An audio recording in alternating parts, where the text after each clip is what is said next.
Sir, Himachal के जो secondary school D notify हो रहे हैं, उस पर आप थोड़ा सा विस्तार से बताएं। आप जानते कि चाहे हमारी सरकार की बात हो चाहे पूरे राष्ट्र की बात हो, लगभग सभी आपकी प्रदेश सरकारें अपनी शिक्षा विभाग को कंसोलिडेट कर रही है। और हमारे प्रदेश में हमने इसकी शुरुआत एलिमेंट्री एजुकेशन से की थी, जहाँ लगभग कोई 1094 स्कूल्स हमने डी नोटिफाई किए या ज्वाइनिंग स्कूल में मर्ज किए थे। और 1094 में लगभग कोई 675 स्कूल ऐसे थे जो जीरो इनरोलमेंट, जहाँ पर एक बच्चा नहीं था। 419 स्कूल ऐसे थे जहाँ पर बच्चे थे और इनकी संख्या भी लगभग कोई 694 के आसपास थी।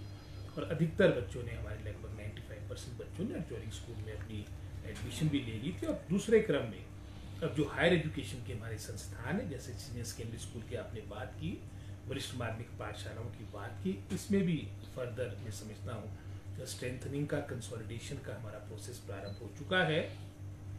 और वर्तमान में जो हमने मापदंड तय किए, उस मापदंड के अनुसार लगभग कोई टोटल जो स्ट्रेंथ हमने रखी है 6ठी से लेके 12वीं तक, यानी एक तरह से 7 क्लासेस में आपकी कम से कम 25 के आसपास स्ट्रेंथ होनी चाहिए। तो उसमें आपका एक तरह से आप मानिए कि मिडिल भी उसमें ही आता है 8वीं तक, हाई भी आपका उसी में आता है 10वीं तक, और 2 क्लासेस आपकी +1 और +2 की आपकी सीनियर सेकेंडरी की होगी। तो टोटल स्ट्रेंथ इन तीनों स्कूलों में कम से कम आपकी 25 के आसपास होनी चाहिए, या आपकी +1 और +2 में मिनिमम आपकी 5 से 5 के आसपास आपकी स्ट्रेंथ होनी चाहिए, इनरोलमेंट होनी चाहिए। नहीं तो अन्यथा वो आपके स्कूल्स आपके एडजॉइनिंग आपके सीनियर सेकेंडरी स्कूल में आपके ये स्कूल्स मर्ज होंगे और वो एक तरह से एक स्तर उसका कम किया जाएगा। जहाँ पर आपकी स्ट्रेंथ +2 की बन नहीं रही है, उसको हाई स्कूल रखा जाएगा। जहाँ हाई स्कूल के अनुसार जो हमने मापदंड, जैसे 25 का हमने +2 के लिए रखा है, हाई स्कूल के लिए हमने 20 का मापदंड रखा है, तो वो आपका हाई स्कूल मिडल होगा। तो इस सोच के साथ हम कार्य कर रहे हैं, लेकिन अंतिम निर्णय कैबिनेट लेगी। और हम जो भी मीटिंग होगी उसमें शिक्षा विभाग इस तरह का प्रस्ताव अपने कॉलेजेस का भी बिलो 100, जहाँ पर आपकी इनरोलमेंट पिछले उदाहरण के तौर पे कई ऐसे कॉलेज है जो वर्ष 2016-17 के कॉलेज खुले हुए और हर वर्ष आपकी स्ट्रेंथ घटती जा रही है।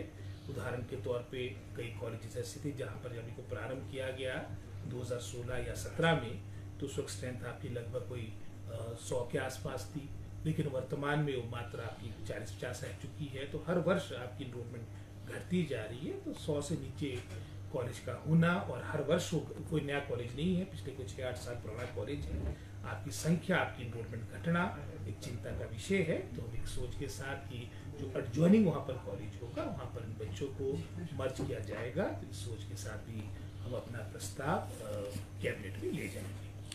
सर, वहीं पर जो है हिमाचल प्रदेश में शिक्षा विभाग में ट्रांसफर बैन्स नहीं होंगे, उस पर आप क्या कहेंगे? ट्रांसफर बैन ही रहेंगे, नीड बेस्ड ट्रांसफर ही होगी। जो बहुत आवश्यक है वो ट्रांसफर की जाएगी। हमने पिछले वर्ष, आपको याद होगा कि एक बहुत ऐतिहासिक निर्णय हमने लिया था कि एकेडमिक सेशन के दौरान, क्योंकि इसका सीधा प्रभाव हमारी शैक्षिक गतिविधियों पर पड़ता है, आपके बच्चों की शिक्षा पे पड़ता है। शिक्षा सत्र के दौरान कोई भी ट्रांसफर ना हो, वो हमने प्रण लिया था। अब जैसे अब आप जानते कि 1 अप्रैल के बाद नया शैक्षिक सत्र शुरू होगा, नया एकेडमिक सेशन शुरू होगा। नीड बेस्ड जो आपकी ट्रांसफर होगी मात्र वही की जाएगी, जनरल ट्रांसफर पे शिक्षा विभाग में बैन नहीं उठेगा।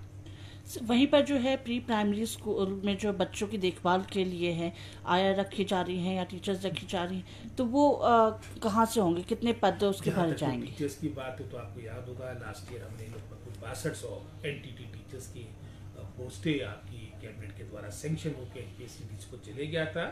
और जो नियुक्तियाँ होगी, ये नियुक्तियाँ आपकी आउटसोर्स के माध्यम से होगी। और आप जानते बीच में हाईकोर्ट ने इसमें स्टे लगा लिया था, लेकिन पुनः सुप्रीम कोर्ट से हमारे को राहत मिली है। तो शीघ्र हमारी जो एनटीटी टीचर्स की प्रक्रिया है, जो एनसीटी गाइडलाइंस के अकॉर्डिंग होगी, जो रिक्रूटमेंट होगी, वो शीघ्र प्रारंभ होगी। और इसके अलावा जैसे आप आया की बात कर रहे हैं, वो लगभग वो भी इतनी ही संख्या में, लगभग 6200 के आसपास इसकी प्रक्रिया भी शीघ्र प्रारंभ होगी। सो वहीं जो है करुणा मूरक बड़े लंबे समय से जो है इंतजार कर रहा है कि उनकी मांगे पूरी की जाए, उस पर क्या कदम उठाया अब तक? ये कमेटी बनी थी जिसमें मैं भी था, लेकिन अब स्वयं मुख्यमंत्री जी इस मामले को देख रहे हैं। तो हम आशा रखते हैं कि इस बजट सेशन के दौरान इस बारे में कुछ ना कुछ अंतिम फैसला लिया जाएगा। सो वहीं आपकी अभी जो है कुछ दिन पहले जो है एसएमसी शिक्षकों के साथ जो बैठक हुई है उसमें बहुत सी चर्चाएं भी की गई हैं और बहुत से अहम फैसले लिए गए हैं। उसमें से जो है हायर डीपी और लेक्चरिटी जो है रूल्स का लागू करने के लिए उस पर क्या किया जा रहा है? इसलिए कल ही मैंने इसके बारे में बैठक रखी थी। ये सच्चाई है कि लगभग जहाँ 2400 के आसपास हमारे एसएमसी टीचर्स है, जिसमें लगभग कोई मान सकते हैं कि 1400-1500 एलिमेंट्री एजुकेशन के इनका जो एलडीआर की प्रक्रिया है वो अंतिम स्टेज पे है। लेकिन जो हमारे हायर एजुकेशन के जैसे आप पीजीटी की बात करें, डीपी टीचर्स की बात करें है, उसमें मैं समझता हूँ और उसको स्पीड अप करने के लिए कहा गया है और शीघ्र उसमें भी जो आरएनपी रूल्स उसमें संशोधन करके हमारी एलडीआर की भर्ती एसएमसी टीचर्स की हायर एजुकेशन में भी शीघ्र प्रारंभ की जाएगी। सो वहीं पर इस बार थोड़ा अलग सा भी रहेगा कि नशा जिस तरह से बढ़ रहा है हिमाचल में, नशे पर रोक लगाने के लिए सरकार क्या कर रही है? नहीं, सरकार तो जो संभव है वो तो बिल्कुल करेगी और कर भी रही है। और चाहे वो सरकार पिछली सरकार ही हो, चाहे वर्तमान सरकार है, ये जीरो टॉलरेंस की नीति के साथ इस नशा, विशेषकर जो सिंथेटिक ड्रग का हिमाचल प्रदेश में एक आगमन, बहुत ही दुखद आगमन हो चुका है, इसको रोकने का प्रयास करेगी। लेकिन मेरा व्यक्तिगत मानना ये है कि इतना बड़ा ये विषय बन चुका है, इसको मात्र शिक्षा विभाग या पुलिस विभाग या सरकार तक ही सीमित न करते हुए पूरे समाज को संगठित होकर इसको हमारे प्रदेश जो देवभूमि, वीरों की भूमि के रूप में जाना जाता है, इसको उस नशे को उखाड़ फेंकने के लिए एक जबरदस्त मुहिम करने की आवश्यकता है। और जिस तरह से आप भी पढ़ते हैं, जिस तरह की चर्चाएं आ रही, इसमें हमारा पूरा समाज हिमाचल प्रदेश का लामबंद हो रहा है और इसके निश्चित रूप में सरकार के सहयोग के साथ परिणाम भी आएंगे।